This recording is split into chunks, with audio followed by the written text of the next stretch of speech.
our messaging system. I like the idea of your messaging system can follow you around. I do like the idea of that. That's something I set up for a bunch of small businesses. I mean, because this is something you can set up between IMAP and bots forwarding things to SMS through the SMS protocol and text protocols. You can set up things to, you send an away message and messages will follow you around. It's very easy to do. It requires your own server, but it's easy to do. And the advantage of this Facebook thing is it's basically a turnkey solution to this. I don't see companies ever using this because of the obvious breach of customers' information. At least no time in the near future. But I do see some average people using this.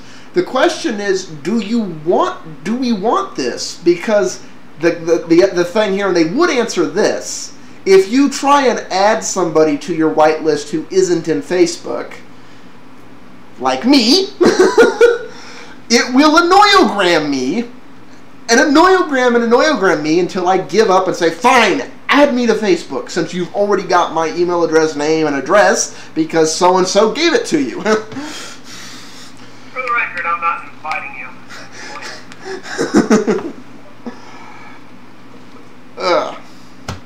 I mean... I don't like them poorly organized.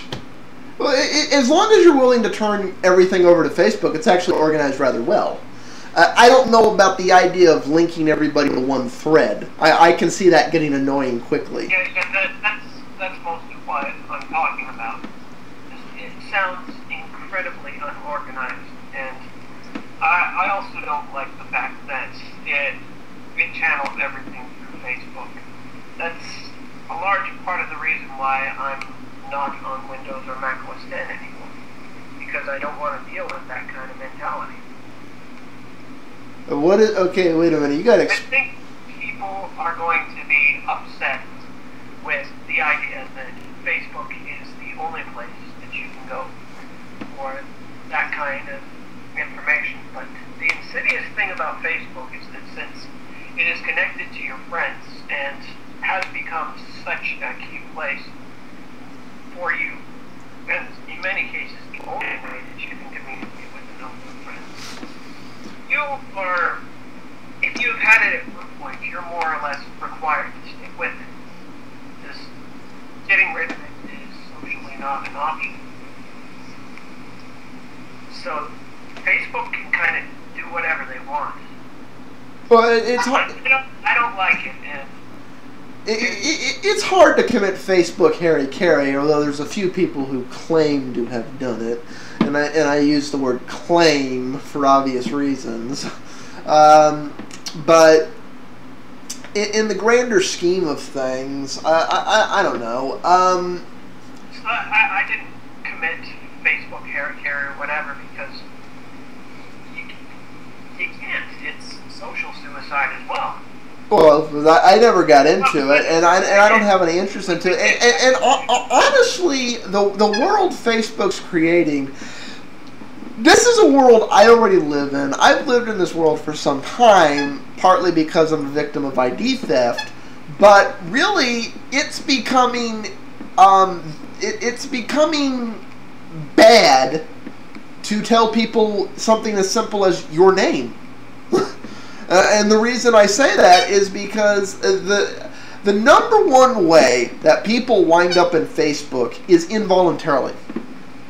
And the reason I say that is because the first thing Facebook prompts someone to do is add everyone they've ever met. And people who want to use the Facebook go do that. They're like, oh, yeah, let me find everybody who I've ever met and put them in here. So they do that.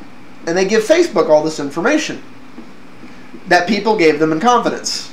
They'll provide their phone number, their address, their full name, their email. They basically create a full profile for them. And Facebook goes, hey, we've noticed that you're not here, but so-and-so has added you to Facebook. Click here to own your profile, or whatever the hell they say now. And that's basically how it works. That's really what upsets me about Facebook is the lack of control. Well, basically it's going to happen. It's like I know a number of people that's, this happened to my mom. It's like one of her friends that she worked with like 5 years ago, she's like, why am I getting all these emails from Facebook? What is Facebook? I've never been to Facebook. It's like, blah, blah has invited you. I'm like, why have I been invited? What did I do? I'm like, you didn't do anything. Blah, blah, and I'm not saying blah, blah's name. Blah, blah invited you. She gave them all your information. That's why they have your email. She opted you in. Call her and ask her why she can't call you on the phone, why she has to talk to you only in the Facebook. And she actually did that, and her friend was like, I didn't know they were going to do that. I didn't know they were going to email you every 3 days to come join. I just assumed you were already on. And I was trying to find you. Like, it's creating a new social etiquette problem, really. In that, if you know somebody and you actually know somebody, it's common courtesy to ask, do you have a Facebook and do you want a Facebook? And this isn't common courtesy that anybody does. That's, I'm a little immune to this because with the exception of 5 people, nobody knows my legal name. And nobody knows my legitimate contact information, addresses, or yada yada and so forth, which means with the exception of 5 people who know better, nobody can give it to people like this. They can't accidentally breach my security. This was purely by accident. This is the fact that I have gone by my legal name exactly twice in my whole life. Everybody knows me by a series of nicknames. So it's just the way it worked out. On this show, most of us don't even know you by that. So and it's not, but my concern with the Facebook is more and more it's going to become you have to go through Facebook to reach things on the internet. You can't find something on Facebook unless it has a Facebook page. And Facebook does not interact well with the non-Facebook world and vice versa. It's becoming its own little bubbled wall garden on which you have to be part of this. Like you say, you're committing social suicide if you try and opt out of Facebook. More and more, the TV stations, hey, we'd like to hear from our viewers. Please go to facebook.com/our show, our network name. And if you don't have a Facebook, we don't give a shit what you think. It's like, James, you've been strangely quiet on all of this. Well, yeah, it's, I agree. It's just, I think, I posted actually on Facebook a comment that said, I think that Facebook is definitely going to fall, in this kind of fight that they are having against Google. I don't think that Google's going to take them down, but what I'm seeing is all on Facebook, and you could see it by people, by the comment by the kind of comments people post on Facebook. I know you're not on it, but Leo, are you? Yes. Yeah, Leo has one. So I hear people talk about how they say that they don't like it. They say it sucks, and eventually people pledge to quit Facebook. But the thing is, there's no viable alternative, and Diaspora is not viable because it's, I don't see it, and there's no easy alternative that is just as easy or easier than Facebook. But I see a huge amount of momentum that is just ready to leave Facebook as soon as that alternative is created, just like what happened to MySpace. I think that that's going to happen to Facebook, and I don't think that Google's going to do it. I think that it's going to be some company that we've never heard of before, just like Facebook and MySpace.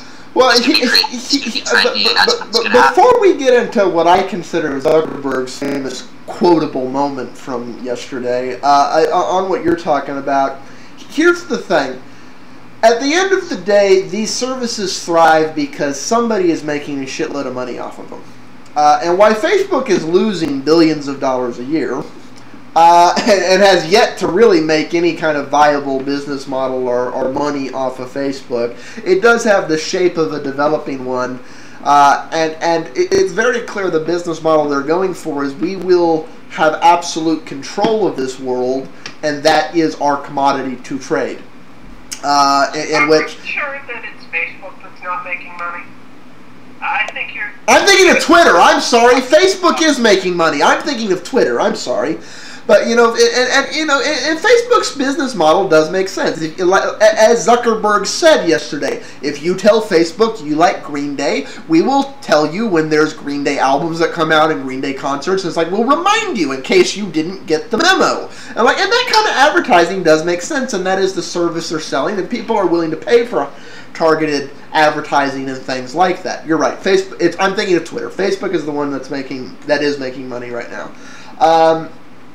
And the catch-22 with something like Facebook is, how do you increase your marketability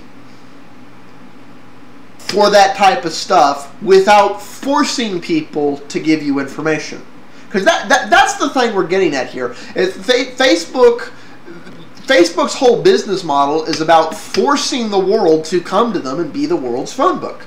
It's like, if you don't, and that's their that's their business model. Their business model is everybody must be on Facebook. That is their business model. Which is, it's largely, they've succeeded. They've largely succeeded. There's a few opt-out people like me who are living off the grid largely, and when it comes to that type of stuff. It's like, to quote Zuckerberg literally said this: "Off the record makes no sense." And in the context he was saying that was basically, it's because the concern was, what about privacy? What about people who don't want to opt into this? And, the response from Zuckerberg was, well, that doesn't make any sense. It's not wanting to share everything with the internet. That doesn't make any sense. And that literally is the point of view Facebook has taken. It's like, forget don't be evil. What are you, touched in the head that you want privacy? Bullshit. That's like, that is literally their point of view at this point. And it's like everybody thinks Facebook's the greatest thing in the world when they're in high school. Then they get out of college. I think that... And then they try and go get a job, and they think, what do you mean I'm not getting hired because of a frat party 3 years ago? It's like... Yeah, right. Facebook's motto could be the same as Google's, except with a pendant, don't be evil, or everyone else will know. Well, but see... I have an inherent problem with that. I have a problem that I have a problem with the logic of employers in general. Because the logic with HR people is, don't be a human because it will be held against you. I don't care if somebody's made a mistake when I'm deciding whether or not to hire them. I care that they learned from it. Because if they learned from it, they're not likely to do it again, and the fact that they did it on somebody else's time and dime means I got the experience of them being a complete idiot and learning from that without me having to deal with any of the aftermath of it. That's a win-win for me as far as I'm concerned, because they survived, they're a little bit wiser, they're a little bit smarter, and I didn't have to deal with any of the aftermath. Win-win all around. I like that. That is 180 from almost every employer out there. They're like, oh, did you ever be human? Did you ever make a mistake as a kid? I'm sorry, I can't deal with you. I'm like, I guess it's because I look at all the crap that they obsess over, and I'm like, you know what? There but for the grace of a lucky-ass break and slightly different technology go I. Because we were all stupid at some point. I'm like, we really were. But it's